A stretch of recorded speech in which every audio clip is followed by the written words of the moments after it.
ప్రేమ బిడ్డలారా, ప్రభువైన యేసుక్రీస్తు నామములో మీ అందరికీ నా హృదయపూర్వకమైన వందనాలు చెల్లిస్తున్నాం.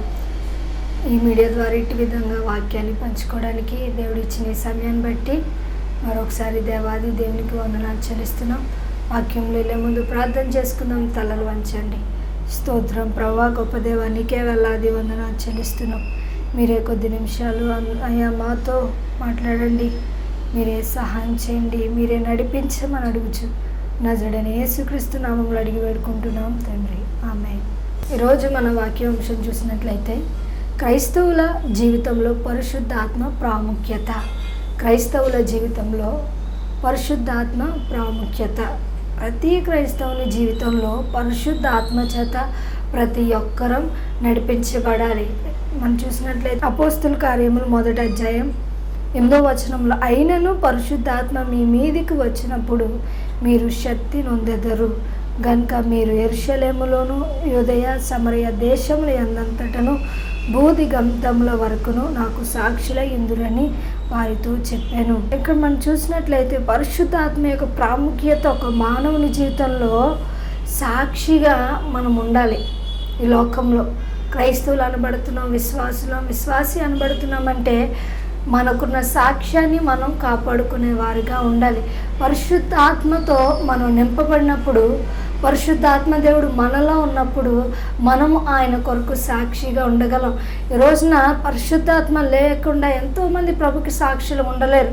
సాక్షిగా లేకపోవడానికి కారణం పరిశుద్ధాత్ముడు లేకపోవడం. వారిలో పరిశుద్ధాత్మ దేవుని చేత మనం నింపబడినట్లయితే ఆయన మనల్ని సాక్షులుగా నడిపించే దేవుడు, ఆయన కోసం సాక్షిగా మనల్ని నిలబెట్టే దేవుడు. మనకున్న సాక్ష్యాన్ని మనం కాపాడుకోవాలి. ప్రతి విషయంలో మన నీతిగా పరిశుద్ధంగా ఈ లోకంలో ఎలాగైతే బ్రతకాలో పరిశుద్ధాత్మ చేత మనం నింపబడినప్పుడు, ఆయన మనలో ఉన్నప్పుడు మనము ఆయన కొరకు సాక్షులుగా ఉండగలం. అదేవిధంగా శక్తి కలిగి ఉండగలం. ఆయన శక్తితో మనల్ని నింపే దేవుడు. సాతాన్ని జయించాలంటే మనకున్న శక్తి సరిపోదు.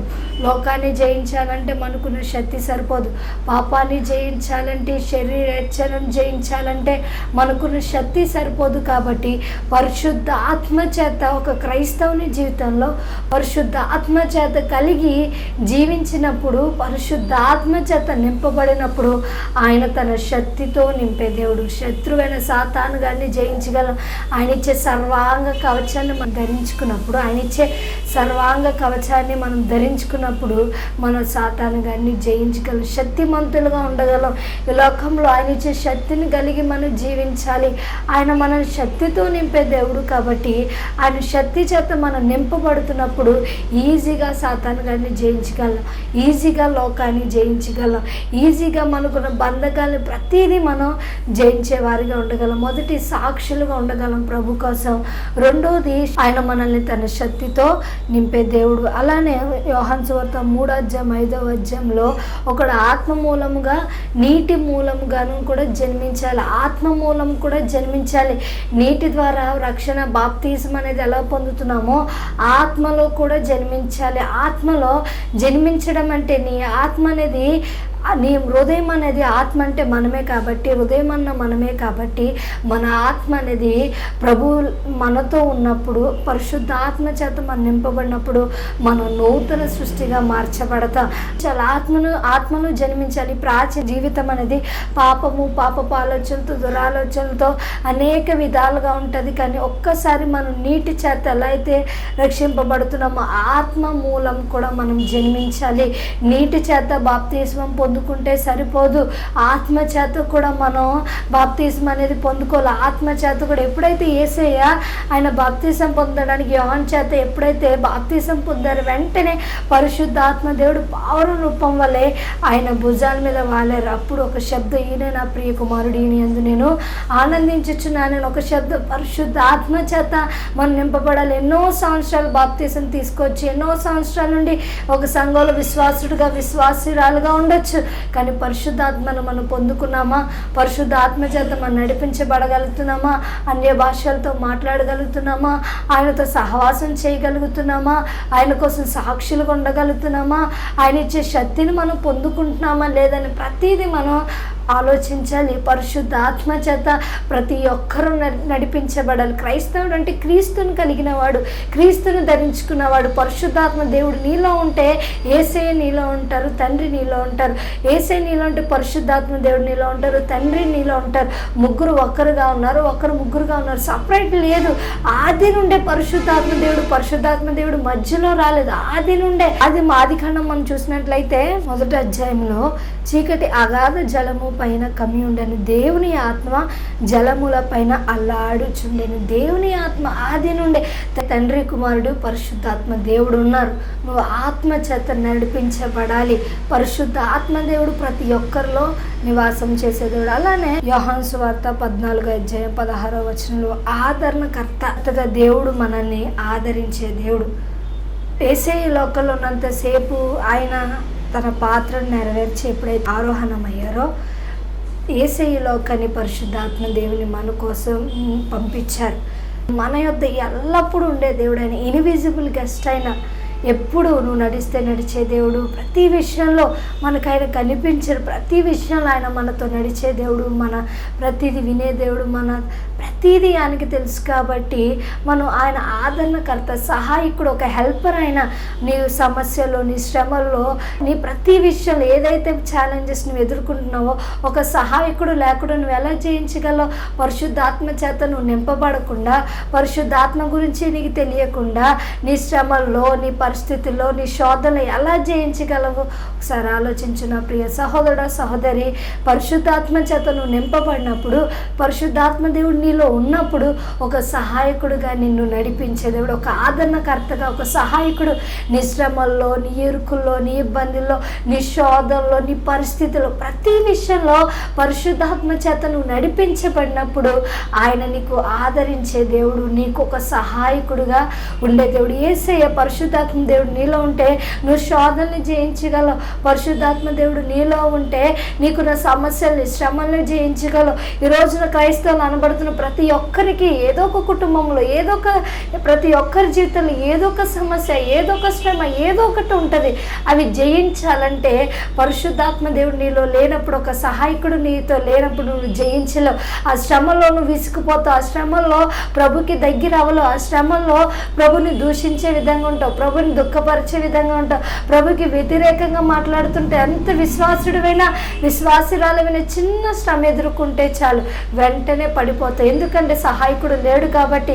పరిశుద్ధాత్మ దేవుడు ఒక సహాయకుడు కాబట్టి నీ సమస్యలో, నీ శ్రమల్లో, నీ శోధనలో, నీ ఇరుకులు, ప్రతి విషయంలో, నీ ఆత్మీయ జీవితంలో, ప్రతి పోరాటంలో ఒక సహాయకుడుగా ఆయన నీతో ఉండి నడిపించేది. క్రైస్తవుని జీవితంలో పరిశుద్ధాత్మ దేవుడు చాలా ప్రాముఖ్యమైన వాడు, నిన్ను నడిపించేవాడు. నీ శోధనలో జయించడానికి, నీ ప్రతి సమస్యలో, శ్రమలో, ఇరుకులు, ప్రతి పరిస్థితులు జయించాలంటే పరిశుద్ధాత్మ సహాయం అనేది చాలా అవసరం. ఆదరణకర్తగా దేవుడి లోకానికి పంపించాడు. ఆయన నేను అనాథగా విడిచిపెట్టాడు. ఎంతమంది మనతో ఉన్నా సరే ఏదో ఒకటి ఒంటరి ఫీలింగ్ అని ఉంటుంది. ఎందుకని? పరిశుద్ధాత్మ దేవుడు నీలో ఉంటే నేను ఆయన అనాథగా విడిచిపెట్టను. ఒంటరి వాడివి, ఒంటరి దానివి కావు. తండ్రి, కుమారుడు, పరిశుద్ధాత్మ దేవుడు నీలో నివాసం చేస్తారు కాబట్టి ఒక్కరు ఆయన మనల్ని నడిపించేవాడు కాబట్టి ఆదరణకర్తగా ఆయన నిన్ను ఆదరించే దేవుడు. సాక్షిగా నింపబడితే ఈరోజు సాక్ష్యాన్ని కోల్పోయిన వాళ్ళు ఎంతోమంది ఈరోజు సాక్షిగా నిలబడాలనుకుంటాం, ప్రభు కోసం నిలబడాలి, ఆయన కోసం నమ్మకంగా ఉండాలనుకుంటావు. కానీ పరిశుద్ధాత్మ చేత, పరిశుద్ధాత్మ దేవుడు నీలో లేకపోతే నువ్వెలా సాక్షిగా ఉండగలవు ఆయన కోసం? పరిశుద్ధాత్మ దేవుడు నీలో లేకపోతే ఎలా శక్తి కలిగి జీవించగలవు, ఎలా ఆత్మ మూలంగా జన్మించగలవు అన్నీ ఆలోచించాలి. పరిశుద్ధాత్మ దేవుని దూషించి మాట్లాడే వాళ్ళు అనేక మంది ఉన్నారు. అనుమానిస్తారు, చాలామంది అవమానిస్తారు. అట్టి విధంగా కాదు, ఆయనకు విరోధంగా, పరిశుద్ధాత్మకు విరోధంగా మాట్లాడితే, పరిశుద్ధాత్మను దూషించే విధంగా మాట్లాడితే పాప క్షమాపణ అనేది లేదు. కాబట్టి చాలా జాగ్రత్తగా పరిశుద్ధాత్మ దేవుని మనం దుఃఖపరిచే వారిగా ఉండకూడదు. పరిశుద్ధాత్మ దేవుని మనం అవమానపరిచే వారిగా ఉండకూడదు. పరిశుద్ధాత్మ దేవుని మనం ఆయనను అవమానపరిచి, దూషించి, దుఃఖపరిచి ఆయన ఆత్మను ఆర్పే వారిగా మనము ఉండకూడదు. ఆయన నీలో ఉన్నప్పుడు నిన్ను తన ఆత్మ చేత నడిపించే దేవుడు. గల్తీలకు రాసిన పత్రిక 5:6 ఆత్మానుసారంగా నడుచుకొనుడి, అప్పుడు మీరు శరీరేచ్ఛలను నెరవేర్చరు. అంటే ఈ శరీరానికి మనం రుణపడి లేము. ఈ శరీరానుసారంగా ప్రవర్తించడానికి, ఈ శరీరానుసారంగా జీవించడానికి, ఈ శరీరానుసారంగా మనం నడవడానికి మనం ఈ శరీరానికి రుణస్థులం కాదు. కాబట్టి ఆత్మ చేత మనము నడిపించబడాలి. ఎందుకంటే శరీరం ఆత్మకును, ఆత్మ శరీరమునకు ఒకదానికొకటి వ్యతిరేకంగా ఉన్నాయి. నిన్ను ప్రార్థన చేయనివ్వదు. శరీరం ఈ లోకంలో ఈ లోకానుసారంగా జీవించడానికి ఇష్టపడుతుంది, ఈ లోక సుఖాలకి ఇష్టపడుతుంది, ఈ లోక ఆశలకి, శరీరాశలకి, నేత్రాశలకి, జీవపటంకి, లోకంలో ఉన్న వాటిని ఇష్టపడుతుంది. కానీ ఈ శరీరాన్ని నీకున్న ఆత్మ చేత నువ్వు జయించాలి. ఈ ఆత్మ చేత శరీర కార్యాలను చంపే విధంగా నువ్వు ఉండాలి. ఒకవేళ శరీరానుసారంగా మనం ప్రవర్తించి నడుచుకున్నట్లయితే మనం చచ్చిపోయే విధంగా ఉంటాం. కానీ ఆత్మ చేత ఈ శరీర కార్యాలను జయించాలి. నువ్వు ఆత్మ చేత నింపబడినప్పుడు పరిశుద్ధాత్మ దేవుడు నీకు సహాయం చేస్తారు. నీలో ఉన్న ప్రతిదీ ఆయన మార్చే దేవుడు. ఈ శరీరాన్ని జయించే శక్తిని దేవుడు నీకు ఇవ్వగలడు. ఈ లోకంలో శరీరాన్ని తమకి ఈ సుఖాల కోసం, శరీరాన్ని సుఖపెట్టడానికి ఎన్నో ప్రయత్నాలు చేస్తారు. కానీ ఈ శరీరాన్ని మనం మట్టిలో పెట్టాలి. కాబట్టి శరీరానుసారంగా ప్రవర్తించడం కాదు, ఆత్మానుసారంగా నడిపించబడాలి. నువ్వు ఆత్మ చేత నడిపించబడినప్పుడు క్రమంగా నడవగలుగుతావు. క్రమం తప్పడమే అక్రమంగా నడవడం. ఏదైనా చూసినట్లయితే మనం రోడ్డు నడిచినప్పుడు క్రమంగా నడవాలి. క్రమంగా నడకపోతే ఎలా ఉంటుంది చెప్పండి? ఎవడో కూడా ఇచ్చాను కదా, ఏదో ఒక యాక్సిడెంట్లు కానీ ఏదో ఒక ప్రమాదం అనేది జరుగుతుంది. క్రమంగా నడిచే విధంగా ఉండాలి.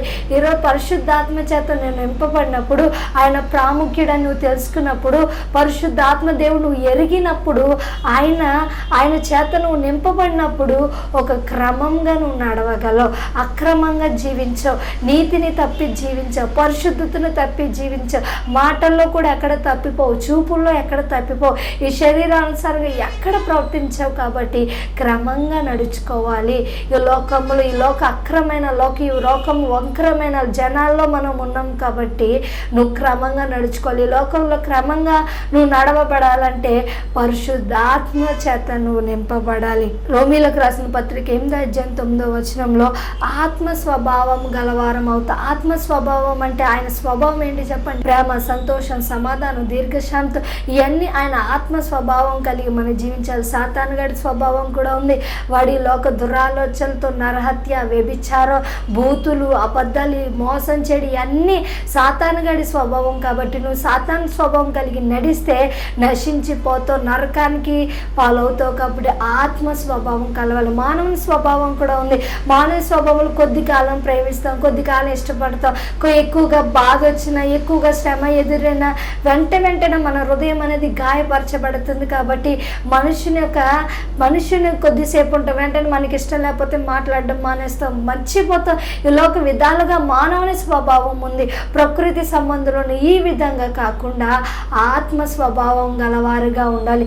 పరిశుద్ధ ఆత్మను ధరించుకునే, యేసును ధరించుకునే విధంగా ఉండాలి. పరిశుద్ధాత్మ దేవుడు నీలో ఉన్నప్పుడు నేను ఆత్మ స్వభావం గలవారిగా చేస్తాడని. శరీర స్వభావం గలవారిగా నువ్వు ఉండవు. ఈ శరీరేచ్ఛలను నువ్వు జయించగలగలుగుతావు. ఈ శరీరానుసారమైన మనస్సు చేత మన ప్రభుని సంతోషపరచలేం. ఈ శరీరానుసారమైన మనస్సు చేత ప్రభుని ఆనందపరచలేం. కాబట్టి ఆత్మ చేత నువ్వు నడిపించబడినప్పుడు, ఆత్మ స్వభావం కలిగి నువ్వు ఉన్నప్పుడు నువ్వు పరిశుద్ధాత్మను ఆనందించేవాడిగా ఉంటావు. ఆత్మ స్వభావం గలవారిగా మనం ఉండాలి. లోక శరీర స్వభావం కలిగి జీవించడం కాదు, సాతాను స్వభావం కలిగి జీవించడం కాదు, ఆత్మ స్వభావం కలిగి మనం జీవించాలి. అదేవిధంగా వరాలతో పరిశుద్ధాత్మ దేవుడు నీలో ఉన్నప్పుడు నిన్ను ఆయన వరాలతో, ఫలాలతో నింపేదేవుడు. ఫలాలు అనేది ఫలించాలి. ఎందుకంటే ఫలాలు చూసినట్లయితే గల్తీలకు రాసిన పత్రిక 5:22 ప్రేమ, సంతోషం, సమాధానం, దీర్ఘశాంతం, మంచితనం, విశ్వాసం, దయాలత్వం, ఆశా నిగ్రహం, ఇవన్నీ ఈ ఫలాలన్నీ ఎప్పుడు నీలో ఉంటాయంటే పరిశుద్ధాత్మ దేవుడు నీలో ఉన్నప్పుడు, పరిశుద్ధాత్మ చేత నువ్వు నడిపించబడినప్పుడు ఆయన ప్రేమ అనేది నీలో ఉంటుంది. ఆయన ప్రేమ నీలో లేకపోతే ఇతరులతో నువ్వు మాట్లాడడానికి కూడా స్ట్రగుల్ అవుతావు, ఇబ్బంది పడతావు. నీ కుటుంబానికి ప్రేమను పంచడానికి ఇబ్బంది పడతావు. నీ భర్తతో మాట్లాడడానికి, నీ బిడ్డలతో మాట్లాడడానికి, నీ అత్తమామ, నీ కుటుంబానికి ప్రేమ పంచడానికి ఇబ్బంది పడతావు. ఎందుకంటే పరిశుద్ధాత్మ దేవుడు నీలో లేనప్పుడు దేవుని ప్రేమ నీలో ఎలా ఉంటుంది? పరిశుద్ధాత్మ దేవుడు నీలో లేనప్పుడు క్షమించే స్వభావం ఎలా ఉంటుంది, సంతోషం ఎలా ఉంటుంది, మంచితనం ఎలా ఉంటుంది, విశ్వాసం ఎలా ఉంటుంది. కాబట్టి పరిశుద్ధ ఆత్మ చేత నువ్వు నింపబడినప్పుడు దేవుడు తన ప్రేమతో నిన్ను నింపే దేవుడు, తన సంతోషంతో నింపే దేవుడు, తన ఇచ్చే విశ్రాంతితో నిన్ను నింపే దేవుడు, తన ఇచ్చే సమాధానంతో నేను నింపే దేవుడు. పరిశుద్ధాత్మ దేవుడు నీలో ఉన్నప్పుడు, ఆయన నిన్ను ప్రేమతో నింపినప్పుడు నీలో ఉన్న ప్రేమను ఇతరులకు పంచుతావు, నీలో ఉన్న ప్రేమను నీ కుటుంబానికి పంచుతావు, నీలో ఉన్న ప్రేమ నీ బంధుజనులకు పంచుతావు. శత్రువుల సహితము నువ్వు ప్రేమించగలిగే వ్యక్తిగా నువ్వు ఉండగలవు. ఎప్పుడైతే ఆయన ఆత్మ చేత నువ్వు నింపబడతావో, ఎప్పుడైతే ఆయన ఆత్మ చేత నువ్వు నడిపించబడతావో ఇతరులకు ప్రేమను పంచే విధంగా ఉంటావు. ప్రేమ చాలా శ్రేష్టమైనది. ఈ లోకంలో ఈ లోక ప్రేమలు ఉన్నాయి. దెయ్యం సాతానుగాడి ప్రేమ ఉంది, దేవుని ప్రేమ కూడా ఉంది. ఆయన మీ హృదయంలో, పరిశుద్ధాత్మ దేవుడు మన హృదయంలో తన ప్రేమను కుమ్మరించే దేవుడు. శత్రువులు సహితం కూడా నువ్వు ప్రేమించగలుగుతావు, నీకు అన్యాయం చేసే వారిని కూడా నువ్వు ప్రేమించగలుగుతావు. ఒకవేళ నువ్వు వారికి మేలు చేసి వారినిపై నిందించినా అవమానించినా సరే నువ్వు వారిపైన ప్రేమను పంచగలుగుతావు. ఆ ప్రేమ ఎక్కడి నుండి వస్తుందంటే పరిశుద్ధాత్మ దేవుడు నిన్ను నింపినప్పుడు తన ప్రేమతో నింపే దేవుడు. నీలో ఉన్న ప్రేమను చూసి అనేక మంది మారుతారు. నీలో ఉన్న ప్రేమను చూసి, నీలో ఉన్న దేవుని ప్రేమను చూసి నీ భర్త మారుతాడు. నీలో ఉన్న ప్రేమను చూసి, నీలో ఉన్న ప్రేమను చూసి నీ బిడ్డలు మార్చగలుగుతారు. నీలో ఉన్న ప్రేమను చూసి నీ బంధువులు, నీ స్నేహితులు, ప్రతి ఒక్కరు ఆ ప్రేమను కలిగి ఉండాలంటే ముందు పరిశుద్ధ ఆత్మ దేవుడు నువ్వు కలిగి ఉండాలి. ఆయన నువ్వు ప్రేమతో నింపే దేవుడు, వరాలతో నింపే దేవుడు. ఆయన ప్రేమ చేత నువ్వు నడిపించబడినప్పుడు ఆయన నీ కుటుంబాన్ని కట్టుకునే విధంగా కావలసినంత ప్రేమను పంచే దేవుడు. ఈరోజు ప్రేమ లేక ఎన్నో మంది కుటుంబాలు ఈ ఇతరులతో బాగా మాట్లాడతారు కానీ ఇంట్లోతో సరిగా మాట్లాడరు, బయట వాళ్ళతో బాగా మాట్లాడతారు, ఇంట్లో కుటుంబాలతో, భర్తతో, బిడ్డలతో సరిగా ప్రేమను పంచలేరు. ఎందుకంటే వారి హృదయంలో ఉన్న గాయాలు బట్టి, వారి మాటలు బట్టి హృదయం అనేది ఎంతో నొచ్చుకుంటుంది. కానీ దేవుని ప్రేమ, దేవుని ఆత్మ నీలో ఉన్నప్పుడు ఆయన నిన్ను ప్రేమతో, నీ హృదయం అంతా ప్రేమతో నింపే దేవుడు. శత్రువులు సహితం కూడా నువ్వు ప్రేమించే విధంగా ఉంటావు. ఆయన నీతో ఉన్నప్పుడు ఆయన ఒక వాగ్దానం చేశారు, ఆయన నీలో నివసించును, మీలో ఉండును, ఆయన మీతో కూడా ఉండే దేవుడు అన్నాడు. ప్రవక్తల ద్వారా, దర్శనాల ద్వారా దేవుడు మాట్లాడి, దర్శనాల ద్వారా వారిని ఒక మేఘస్తంభంగా, అగ్నిస్తంభంగా పరిశుద్ధాత్మ దేవుడు వారిని దేవుడు నడిపించి అనేక విధాలుగా వారికి ప్రత్యక్షమయ్యారు. కానీ ఈ దినాలలో తన కుమారుని ద్వారా ప్రత్యక్షమై ఆత్మను పరిచయం చేసి మనలో తన ఆత్మను పెట్టిన దేవుడు, తన ఆత్మను ఒక సహాయకుడిగా ఉంచిన దేవుడు. ఆయన మీతో కూడా నివాసించిందని యోహాను సువార్త 14-17 వచనాల్లో ఆయన సెలవిచ్చిన దేవుడు. ఆయన నీలో ఉన్నప్పుడు నీకు బోధించే దేవుడు, బోధకుడు. ఆయన వాక్యాన్ని చదివినప్పుడు కూడా పరిశుద్ధాత్మ చేత నువ్వు ఆయన సహాయాన్ని కోరి పరిశుద్ధాత్మ చేత నువ్వు నడిపించబడినట్లయితే ఈ వాక్యంలో ఉన్న అనేక సత్యాలు నువ్వు తెలుసుకోగలవు. పరిశుద్ధాత్మ చేత నువ్వు ఈ వాక్యాన్ని, పరిశుద్ధాత్మ దేవుని క్యారీ చేస్తూ వాక్యాన్ని చదవాలి. అప్పుడు అనేక సత్యాలు నీకు తెలుస్తాయి, అనేక విషయాలు దేవుడు నీకు బోధించే దేవుడు, అనేక విషయాలు నీతో మాట్లాడే దేవుడు. కాబట్టి ఆయన నీ జీవితంలో కార్యాలు చేయాలంటే ముందు ఆయన ఆత్మ ఉండాలి, వాక్యమైన దేవుడు ఉండాలి. ఆయన చేత, ఆయన వాక్యము చేత, ఆయన ఆత్మ చేత నువ్వు నడిపించబడాలి. ఆయన ఆత్మ చేత మనల్ని ముద్రించాడు కాబట్టి ఆయన ఆత్మ చేతనే మనం మూలుగులతో ప్రార్థన చేయగలం. మనకు ఎలా ప్రార్థన చేయాలో తెలీదు, ఆయన దగ్గర ఏది అడగాలో తెలీదు, ఎలా పొందుకోవాలో తెలీదు. కాబట్టి ఆయన ఆత్మను నువ్వు కలిగినప్పుడు మూలుగులతో తండ్రి పక్షాన మనం ప్రార్థన చేయగలం. కాబట్టి నా ప్రియ సహోదరుడా, సహోదరి, ఇంతవరకు క్రైస్తవుని అనబడే ఇంతవరకు నువ్వు రక్షణ తీసుకొని ఎన్నో సంవత్సరాలు అవ్వచ్చు, ఆత్మ కలిగి ఉన్నావా? పరిశుద్ధాత్మ చేత నడిపించగలుగుతున్నావా? పరిశుద్ధాత్మ చేత నింపబడ్డావా? అనేక సంవత్సరాలు విశ్వాసురాలుగా ఉండొచ్చు. నువ్వు విశ్వసించినప్పుడు పరిశుద్ధాత్మను పొందుకున్నావా? చాలా ప్రశ్నించుకో, నీకు నువ్వు ప్రశ్నించుకో. పరిశుద్ధాత్మ చేత నింపబడాలి. పరిశుద్ధాత్ముడు అంటే ఆయన పరిశుద్ధుడు. నువ్వు పరిశుద్ధుడుగా ఉన్నప్పుడు ఆయన నీలో నివసించే దేవుడు. నువ్వు విధేయుడిగా ఉన్నప్పుడు విధేయులుగా ఆయన ఒక వరం. పరిశుద్ధాత్ముడు అనేది ఒక వరం. అపోస్తుల కార్యం 2:38 పరిశుద్ధాత్మ దేవుడు ఒక వరంగా ఇవ్వబడ్డాడు, ఒక గిఫ్ట్. తండ్రి అనే దేవుడు ఒక ప్రతి మానవునికి ఒక ఇచ్చే గిఫ్ట్ ఏంటంటే పరిశుద్ధాత్మ దేవుడు. ఒక కండిషన్, ఆయన నీలో ఉండాలంటే, నువ్వు ఆయనను పొందుకోవాలంటే విధేయుడుగా ఉండాలి. నువ్వు ఎంతగా నువ్వు ఆయనకు విధేయుడుగా జీవిస్తావో ఆయన ఆత్మ చేత నువ్వు నింపే దేవుడు, ఆయన శక్తి చేత నిన్ను నింపే దేవుడు. ఎప్పుడైతే ఆత్మ మూలంగా నువ్వు జన్మించగలిగితే ఆయన ఆత్మను నువ్వు పొందుకోగలుగుతావు. ఆత్మ చేత నడిపించబడాలి. ఆయన కోసం నువ్వు సాక్షిగా నిలబడలేకపోతున్నావంటే, నువ్వు శక్తిని పొందుకోలేకపోతున్నావంటే, శోధనలో పాపంలో పడిపోతున్నావంటే, ఈ లోకాశలు శరీరాశలో పడిపోతున్నావంటే, పరిశుద్ధాత్మ సహాయకుడు నువ్వు కోరుకుంటట్లేదు. పరిశుద్ధాత్మ చేత నువ్వు నడిపించబడ్డానికి ఇష్టపడట్లేదు. పరిశుద్ధాత్మ దేవుడు చాలా సెన్సిటివ్. ఆయన నీలో ఉన్నప్పుడు నువ్వు ఆయన దుఃఖపరచకూడదు. చిన్న భూతాడినా, చూడకుండా చూసినా, అపవిత్రమైన మాట్లాడినా, చిన్న కోపము నాకు పగలి ఉన్న వెంటనే ఆయన మనసు అనేది నొచ్చుకుంటుంది, గాయపరచబడతారు, దుఃఖపడతారు. కాబట్టి పరిశుద్ధాత్మ దేవుని నువ్వు దుఃఖపరచకూడదు. ఆయన ఆత్మ చేత నువ్వు నడిపించబడినప్పుడు ఆయన నీకు బోధించే దేవుడు. నీ సమస్యలో, నీ శ్రమలో, నీ ఇరుకులో, ప్రతి విషయంలో, శోధనలో నీకు జయించే శక్తిని ఆయన నీకు ఇచ్చే దేవుడు. ఈ లోకాన్ని మనం జయించాలంటే పరిశుద్ధాత్మ చేత నువ్వు నింపబడాలి. పాపాన్ని జయించాలంటే, యేసే కోసం సాక్షులుగా ఉండాలంటే, యేసేను ఒప్పుకోవాలంటే కూడా యేసుక్రీస్తుని ఎవరు ఒప్పుకోరు.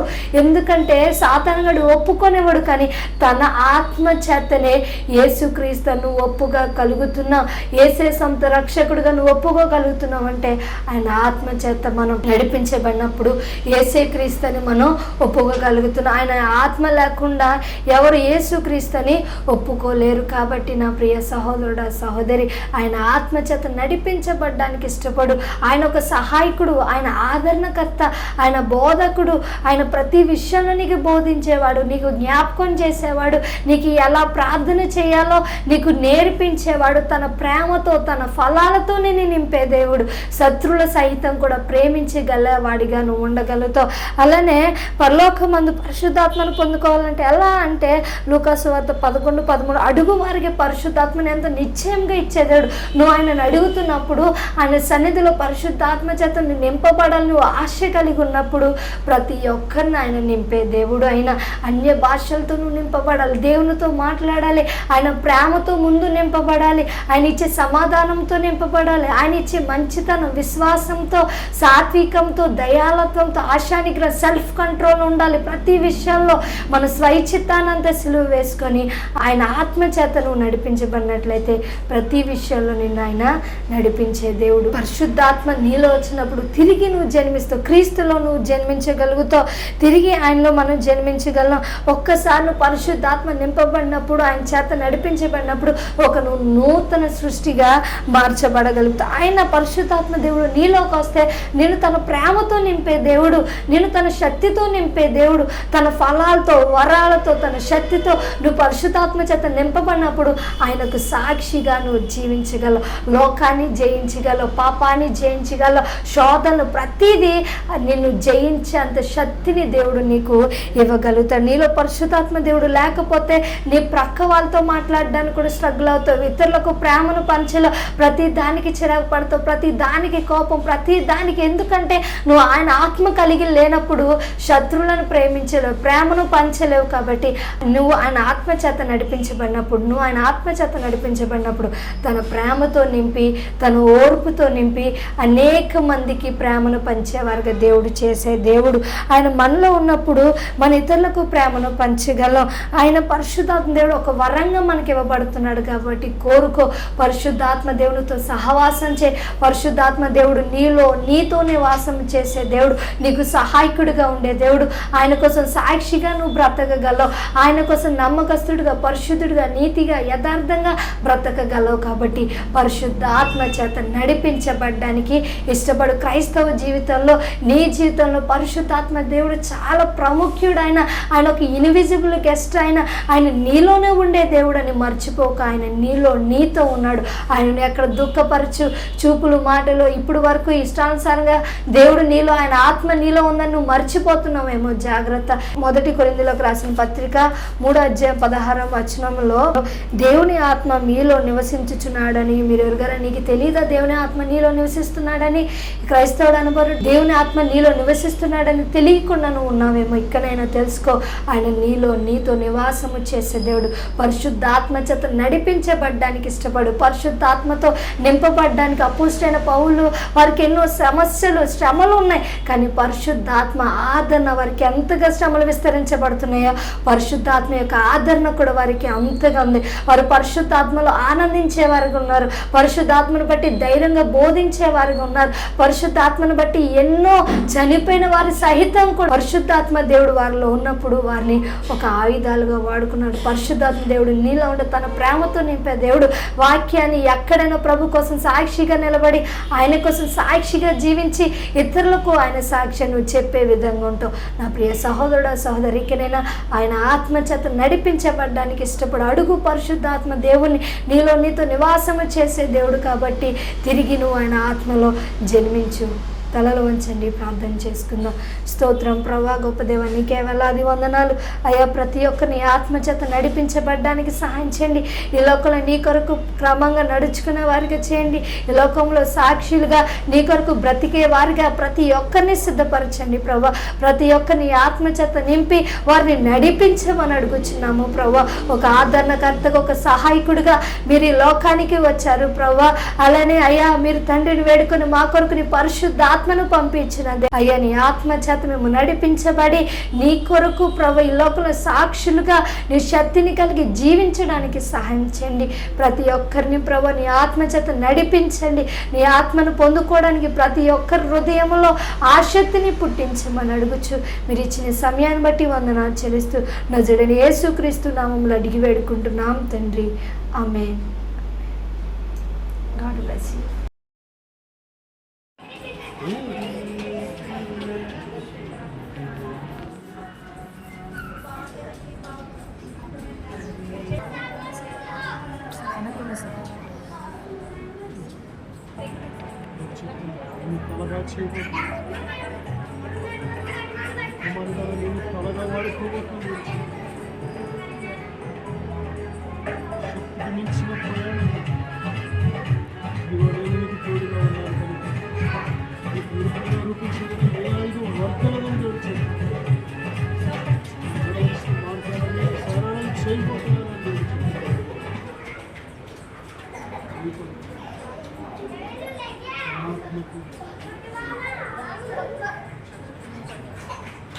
నీకు తోడుగా ఉంచి ఉన్నాను, ఆత్మ నీలో ఉంచి ఉన్నానని తెలుసు.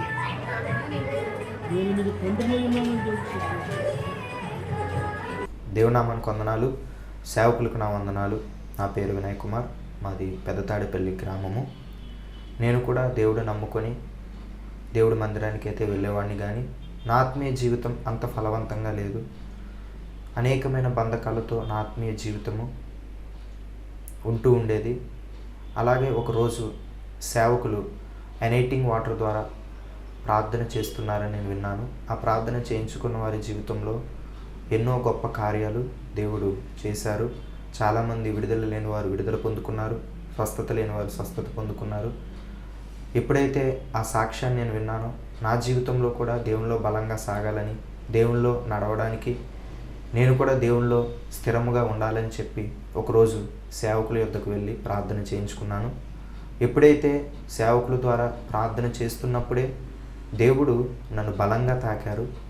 వెంటనే నా హృదయం నుంచి ఏదో ఒక తెలియని బంధకం, ఏదో ఒక చీకటి నా నుంచి బయటికి వెళ్ళిపోవడం నేను గ్రహించాను. ఎప్పుడైతే అలా చీకటి బంధకం నా నుంచి వెళ్ళిపోయిందో నా హృదయం చాలా తేలికైంది. దేవుడు తన బలమైన ఆత్మతో నన్ను నింపి నన్ను స్థిరపరిచి తన ఆత్మతో నన్ను ముద్రించారు. ఆ రోజు నుంచి ఈ రోజు వరకు కూడా నా జీవితంలో దేవుడు ఎన్నో గొప్ప కార్యాలు చేశారు. అప్పటి నుంచి నా ఆత్మీయ జీవితంలో బలమైన ఆత్మీయ జీవితంలో నేను కొనసాగించగలుగుతున్నాను. దానికి కారణం ఆ రోజు సేవకుల ద్వారా నేను ప్రార్థన చేయించుకున్నప్పుడు దేవుడు సేవకుల్లో ఉండి సేవకుల ద్వారా తన ఆత్మతో నన్ను నింపి ఈరోజు ఇలా గొప్పగా ఉన్నతమైన స్థానంలో ఆత్మీయ స్థితిలో దేవుడు నన్ను నిలబెట్టారు. దేవుడు నా జీవితంలో చేసిన ఈ కార్యమును బట్టి దేవునికే సమస్త మహిమ, ఘనత, ప్రభావములు యుగయుగములు చెల్లునుగాక. సేవకులు కూడా నా ప్రత్యేక వందనాలు. Thank you.